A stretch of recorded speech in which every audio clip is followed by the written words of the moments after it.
Howdy folks, and welcome to the Tank Museum here at Bovington. I am the Mighty Jingles, and today I'm going to be talking you through my favourite top 5 tanks here at the museum. To begin with, you're going to get 2 for the price of 1 at no extra cost. I'm going to start off by talking about the German Panther medium tank and the Soviet T-34-85. Its immediate counterpart in the battles on the Eastern Front during World War II. Right, well, beginning with number 5, the German Panther medium tank. Very, very well armoured from the frontal aspect, highly mobile and with a devastating long-barreled 75mm high-velocity gun capable of defeating any Allied armour at ranges well in excess of 1,000 metres. A beautiful tank. If there were beauty contests for tanks, the Panther would win. It is a fantastic piece of German engineering. A little bit too fantastic. If you have a look at this thing, it is so incredibly well put together. The welds between the various different overlapping sections of armour plate are perfect. We'll show you some examples of typical German over-engineering in a moment. This tank is actually a British Panther. It was captured under construction on the assembly line in a factory that British troops overran in Germany in 1945. They decided to turn the crank on the assembly line and see what came out the other end, and this was it. It's got a unique camo scheme. The Germans were actually running out of camouflage paint, and so what was done to this one, this is basically undercoat and primer. And that's the camo scheme that's been applied to this Panther. The problem with the Panther, that it was just too good. The engineering, it's like the Germans were just physically incapable of building anything that was less than perfect. Just to show you a couple of examples to illustrate the level of engineering perfection that the Germans lavished on this tank, just have a look at the turret welds here, this perfectly cast, machined and welded turret. The parts fit together perfectly. Now we're going to show you the contrast between some German engineering and some British engineering that was applied to put the final touches to this tank. So remember, this Panther was actually finished by the British when they captured the factory that was producing this tank in 1945. And after churning these things off the assembly line, the British added a couple of finishing touches, one of which is this chain. Now, look at that. That was put together by an untrained British monkey in about 10 minutes. That's a British chain. It's handmade, but it's not very good. Nevertheless, it's good enough to do the job.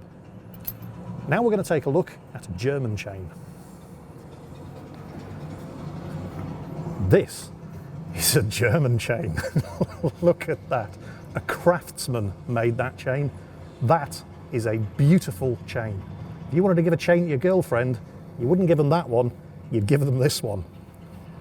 And it probably took about 10 times as long to make as the British chain, but it does exactly the same job. And that's German engineering, over-engineering, and craftsmanship for you right there. Now, the fact that this is a ridiculously over-engineered tank in the way that only the Germans are capable of doing does mean that it is absolutely amazing inside for the crew. Conditions are quite cramped. But, well, if you've ever seen somebody driving a T-34-85, they often tend to need a crowbar and a hammer in order to change gear in those things. You didn't have these problems with the German tank. The driver of this thing can change gear with one finger. It's a beautiful tank to live, work and fight in. And, well, just look at it. This is one of the sexiest tanks in the world. And this is the reason why I love the Panther. Over-engineered or not, it is a beautiful example of German craftsmanship. Then we take a look at the T-34-85, and there are some stark differences. Right, number 4 on my list of top 5 favourite tanks, the Soviet T-34. Their answer to the Panzer menace on the Eastern Front. This is obviously the T-34-85 with a long-barreled 85mm gun and the enlarged turret, as opposed to the initial production model of the T-34, which had a short-barreled, low-velocity 76mm gun and a very, very cramped 2-man turret. No turret basket inside this tank, by the way. If the crew in the turret, if the turret rotates, the crew actually have to move themselves around the interior of the tank. There's no turret basket as there is in most other tanks, particularly the Panther, for example.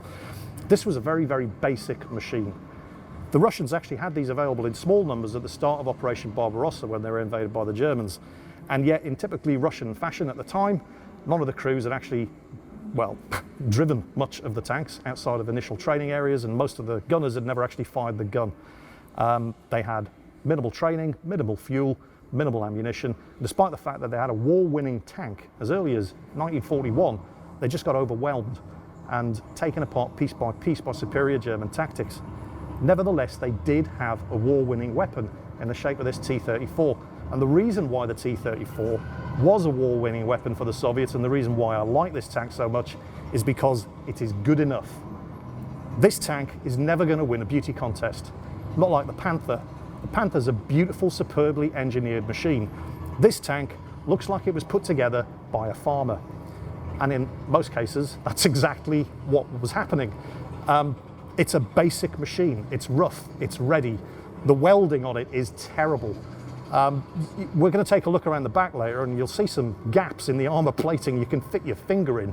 A German engineer would die of a heart attack if he was to look at this machine up close. And yet, it was good enough. The Soviet design philosophy was build as many of them as you can, as quickly as you can, and get them into battle. It doesn't matter if there are gaps in the armor plating. It doesn't matter if the track pins come out after a few hundred kilometers. Just get them into battle. In fact, Soviet engineers identified a couple of features with the early production models of the T-34s that they could fix relatively quickly. And they were forbidden from doing so because that would have slowed down production. And that was a no-no. The whole idea was, why waste time building something that's going to last 6 months if in combat it's going to get knocked out in 3 or less?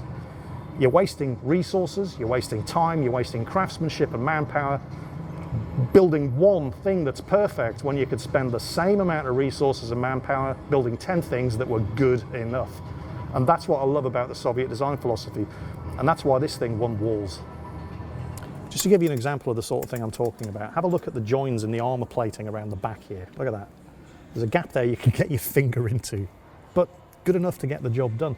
Also, look at this. Look at the, well, it's not that Russian tanks were poorly finished. They weren't finished at all. Look at the state of this armor plating here. It's like somebody just took an angle grinder and cut it to shape. And that's probably exactly what happened. If a German engineer was asked to allow his tank out of the factory in this kind of state, he would have a fit. Germans just couldn't help themselves from building everything as well as they possibly could. But for the Russian engineers, this was good enough. Get it out the door, get it into combat. The director of the Tank Museum, Richard Smith, tells an interesting story. It's quite amusing, actually. I've heard him tell it a few times about the whole difference in concept that Westerners and Russians have when you talk about quality. To a Westerner, quality means something that's well built, is going to do a good job, and is going to last forever. That's not what the Russians appreciate when you talk about the term quality. And the story he tells is regarding a friend who was in Moscow for a while and asked a Russian friend if he could recommend a good quality washing machine. And his friend said, yes, you need this model of washing machine. So he went out and bought it, and within 2 months it broke down. So he went back to his friend and complained. He said, this was a good quality washing machine. It's broken down within 2 months. And the Russian friend said, yes, but it's very, very easy to repair. And that is the Russian standard of quality, as exemplified by the track pins on the T-34. Look here, there's nothing holding them in. There's a nut on the other end, but there's nothing on this side. So the track pins are relatively easily going to come out, or so you'd think. If you have a look over here, just inside on the hull, there's a raised section of metal, and you can see where the paint has been scraped off. Russian design philosophy at work. And this is apparently one of the reasons why, if you can hear in the background, we've got a recording of the T-34-85 moving. That distinctive rattling sound that you hear when a T-34 is running around is apparently caused by the track pin heads hitting this piece of metal, which is here for the specific purpose of knocking them back into the track and ensuring that they don't pop out. And if you do have to repair the tracks of a T-34, you can do it with a hammer and chisel. You don't need special training, you don't need special tools. That right there is Russian quality. Coming on to number 3 in my list of my top 5 favourite tanks. It's an oldie, but it's a goldie. The British Chieftain main battle tank. An absolute beast of a machine, and one of my favourite tanks ever. This tank was exceptional for a number of reasons. When it was first introduced into service, this was the most powerful main battle tank in the world, a title that it held for a period of something like 15 years until it was the Germans developed the Leopard 2. But this tank was amazing for a couple of reasons. First of all, firepower. 120mm rifled gun at a time when most people were using smoothbore guns. Why smoothbore guns and not rifled? Surely rifled is more accurate. Well, yes and no. You can't fire shaped charge ammunition out of a rifled gun. High explosive anti-tank ammunition, which everybody was adopting because it offered massively superior armour penetration. The British, however, never really got behind the use of shaped charge ammunition, much preferring their much vaunted HESH, or high explosive squash head ammunition, which does produce spectacular results when fired against a thin-skinned vehicle like a fuel truck, for example.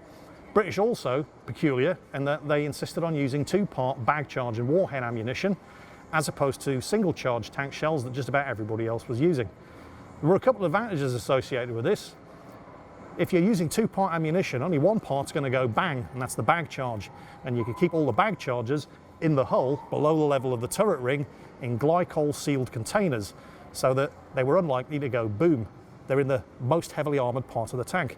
That meant you could carry more ammunition despite the fact that it was two charge, and all of the warheads or the penetrators, which were completely inert and were never going to explode if the turret got penetrated, could be stored around the turret. Bargain. The other thing about this tank that made it special was its armour. Not so much the lower glacis, but the upper glacis and the turret front, particularly after the introduction of the Stillbrew applique armour package, which you can see up there, made this tank bulletproof from the front, particularly if it could get into a hull down position. So what's bad about the Chieftain? It can't all be amazing. Well, yeah. You see, there are three things that you need to take into account when you're designing a modern main battle tank. Protection, or survivability, as they like to call it these days. Firepower, well, we've got those covered. Unfortunately, when it came to mobility, the Chieftain was a bit of a dog.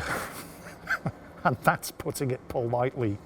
This tank, well, there's a story behind the legendarily bad engine on the Chieftain. At the time this tank was being developed, all of the NATO head honchos were adamant that tanks, in the event of the Third World War, would not necessarily have access to ready fuel supplies, and so they had to be capable of functioning on a wide variety of fuels. So all new tanks in design had to be equipped with multi-fuel engines.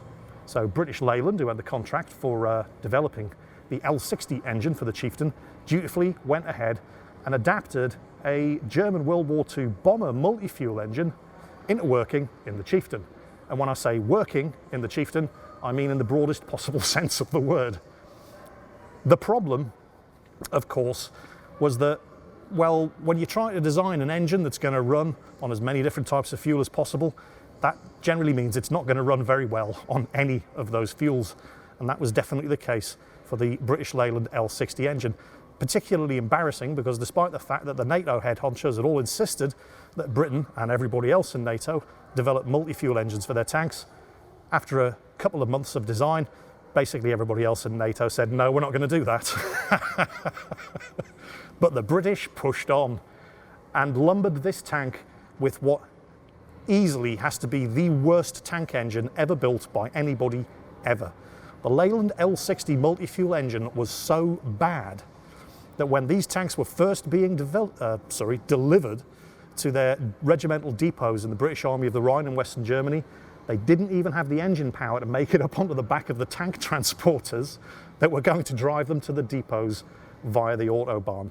It was that bad. In fact, the British Army of the Rhine even posted availability rates. And when I say availability rates, what I mean by that is the number of tanks that were operational at any given time and not in the workshop having their dodgy engines repaired.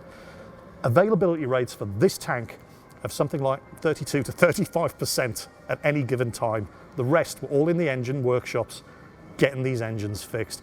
And in the supreme mark of irony, despite the fact that this tank was specifically designed to have a multi-fuel engine, the British Army of the Rhine never once operated the Chieftains on anything other than diesel fuel. So it was all a complete waste of time. And the other thing about that diesel, or not diesel rather, that's the whole point, the multi-fuel engine in the Chieftain, was that it wasn't just a simple case of flicking a switch. If you want to use diesel, fine. If you want to use AVCAT, flick a switch and pour the AVCAT in. If you want to use cooking oil, flick a switch and pour the cooking oil in. It actually took a troop of Royal Electrical and Mechanical Engineers 8 hours to perform the modifications needed to this tank in order for it to run on anything other than diesel. British engineering at its finest. But I love it anyway. Well, we're coming to the end of the list. We find ourselves now at number 2 on my list of top 5 favourite tanks, and that of course finds us standing in front of the world famous British Army Centurion main battle tank. Why is the British Army Centurion making it onto my list? A couple of reasons. One of them very personal. So first and foremost, this is the first tank I was ever able to visually identify as a child. Growing up as a boy in Newcastle in the northeast of England, the highlight of my journey into town on the number 21 bus was going past the Vickers Armstrong factory in Elsick in Newcastle, where one of these things, in fact I think it may even have been a Mark III just like this, was the gate guard outside the factory doors. I memorised every detail of that tank, and the Centurion is the first tank I could actually ever point at and say, I know what that tank is. So this thing's always had a special place in my heart. The other reason I like the Centurion is it's absolutely awesome in World of Tanks. The Mark I Centurion at tier 8, the Mark VII Centurion at tier 9, and at tier 10, the Centurion Action 10. They're all fantastic machines to play. I love them to bits. But the other reason I really like the Centurion is because it is possibly the most successful tank that Britain ever produced. Up until Britain pushed out the Centurion in the 1945 through the early 1950s, and they ceased production in the early 1960s, this was the first time Britain had ever really gotten a tank right. If you look at other tanks that were built prior to the Centurion, tanks like the Comet was fast, the gun was arguably not that much better than the 75mm guns that had preceded them, or the 6-pounder guns, and the armour was terrible. The Churchill was a tough tank, had a lot of armour, but the mobility was bad, and the 6-pounder gun that it was equipped with was adequate, certainly in the early stages of the war, but getting a bit long in the tooth by the late stages of the war. The Centurion was the first time British industry had produced a tank that had it where mobility, armour and firepower were all concerned. From the early models equipped with a 17-pounder gun, the Mark III here equipped with a 20-pounder gun which saw service in Korea, and then the later versions from the Mark V on, which were armed with the world-beating L7 105mm rifled gun. And it was the introduction of the Mark V Centurion with that 105mm gun which really changed things up. Because once this tank was equipped with that amazing 105mm gun, there was no need for Conqueror anymore. People will often say, Conqueror, well, it can't have been that successful a tank, it had such a short service period. The reason for that was the 105mm L7 gun on the British Centurion. That gun was so good, everybody used it. The Americans started fitting it to their tanks. The Israelis fitted it to their tanks. In fact, Israel, until the British arms embargo on Israel, Israel had managed to obviously get a hold of a couple of British Centurions armed with that 105mm gun. At the same time, they also had a whole bunch of M48 Panthers from America. Now, the Centurion has got a Rolls-Royce Meteor gasoline or petrol engine. Not really suitable for use in the desert. It's very hot and dusty out there. So what the Israelis did, inventive as ever, was to take the diesel engine from their M48 pattern, fit it inside their Centurions. And they loved the 105mm gun, obviously not this one, this is the Mark III with a 20-pounder, but they loved it so much that they actually took it and replaced the 90mm gun that the M48 pattern was equipped with that world-beaten British 105mm. The Centurion has been in service, it has to have been in service longer than any other tank in the world. Don't forget, this thing was initially developed, arguably 1945, went into mass production 1950s through until around about 1962, and they are still in service today. 70 years of service, and not just as modified armoured recovery vehicles, for example. Although the British Army didn't retire their modified Centurions until 2002, they were still just beach armoured recovery vehicles, which saw service in the Falklands War in 1982. They weren't front-line Centurion tanks, they were modified engineer vehicles. But the South Africans still use them today. The latest version of their Oliphant tank is a Centurion, highly modified of course, but the hulls are still the same hulls that were manufactured in the 1950s and the 1960s. It's still going strong 70 years after it was first manufactured, and manufactured to very, very great success as well. People will often say, well, what's the best tank? And obviously that's a highly subjective opinion. People will say, well, the German Leopard, for example, fantastic machine. Yeah, it is a fantastic machine, but it's never really fired its gun in anger. Well, it has, but not often. This tank has fought in the Korean War, it's fought in the India-Pakistan wars, it's fought in numerous wars in the Middle East between the Israelis and their Arab neighbours, and it's still fighting today in South African service. People will often say, well, yeah, this tank can do this and this tank could do that. But with the absence of any actual battlefield experience, it's all speculation. There's no speculation when it comes to the Centurion. This tank has done it and continues to do it. And that's why the Centurion is at number 2 on my list of my top 5. Well, in case you're wondering why I'm sitting here with a big grin on my face like the cat that got all the cream, it's because we've finally gotten to number 1 on my list of my 5 favourite tanks. And I finally got to pop my getting inside the TOG 2 cherry. It is, of course, the world famous or infamous TOG 2. The number 1 love of my life. Just don't tell my fiance I said that. Actually, she loves tanks as well. I'm sure she'll understand. That's it. I'm sitting inside the crew compartment of the TOG 2. It's huge. In fact, the engine compartment at the back there, if you were to strip the engine and the gearbox out, there's enough space in there to host a cocktail party. This tank is massive. Not quite sure why there's a Morris Marina driving wheel or steering wheel there in the driver's position, but the TOG 2, it's so gloriously impractical. It couldn't be more British if it tried. Why has the TOG 2 made it to number 1 on the list of my 5 favourite tanks? What do you mean why? Look at it, she's gorgeous. Seriously though, I mean, this tank was a disaster from start to finish. It was designed by a group that called themselves the Old Gang. It's a sort of gloriously British way of naming a tank design committee, and that's where the name of the tank comes from. The Old Gang obviously being the initials of TOG, or TOG being the initials of the Old Gang. Yes, I think I got it right the second time.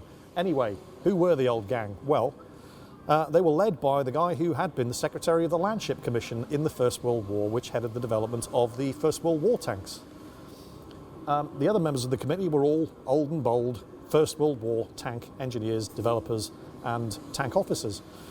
And that's kind of important because it did colour their thinking on how a tank should be. And in fact, if you look at the TOG 2 and you take the turret away, it kind of does look very similar to a First World War tank. It has no suspension, doesn't really need suspension because it doesn't move any faster than walking pace or brisk walking pace. It's slow, it's heavy, it weighs 70 tons. It's the length of a couple of school buses, and it's this long because it's designed to cross trenches. The only real innovation in the TOG 2 compared to a World War I tank is the fact that this thing has a turret with an admittedly very good 17-pounder gun. But you can clearly see its First World War heritage, and this was the problem with the TOG 2, because while it was very well designed for what it was supposed to do, fight a trench war, the TOG 2 was completed in 1941, at which point the Blitzkrieg was in full swing. And, oh dear, we appear to have developed a tank for World War I, and now it's World War II. And that's why this is the most gloriously, eccentrically, impractically British tank that there ever was, and why I absolutely love it. I mean, the armour on this thing is around about 70 millimetres thickness at the front, which at the time when this thing was developed was perfectly adequate, in fact more than adequate. Don't forget, in the 1930s, most towed anti-tank guns were only 37 millimetre, and they didn't have a hope of penetrating 70 millimetres of armour. But by 1941, things had moved on slightly. And so you had a tank. I mean, look at the size of it. Just look at the size of it. This thing's heavier than a Tiger. It's bigger than a Tiger. It's slower than a Tiger. And it's not as well armoured as a Tiger. How do you screw that up? I mean, and it's just so gloriously, impractically British that I can't help but fall in love with this machine. And of course, you can play it in World of Tanks. It's a premium tier 6 heavy tank in World of Tanks. And I remember the very first time, because I'd never heard of this tank until it appeared in Wargaming's World of Tanks game. And that's what I like about World of Tanks, because playing a game shouldn't be how you get your information about history, but it prompts you to go and look in greater detail. And this is how I found out about the TOG, because I saw it in World of Tanks. And as happens most of the time when you're playing World of Tanks and people see the TOG for the first time, at the start of the battle, people tend to just forget about the battle objectives and they just all cluster around the TOG for a closer look. It's that kind of machine. It's a party tank. In fact, you could have a party in the tank. The size of the engine compartment is ridiculous.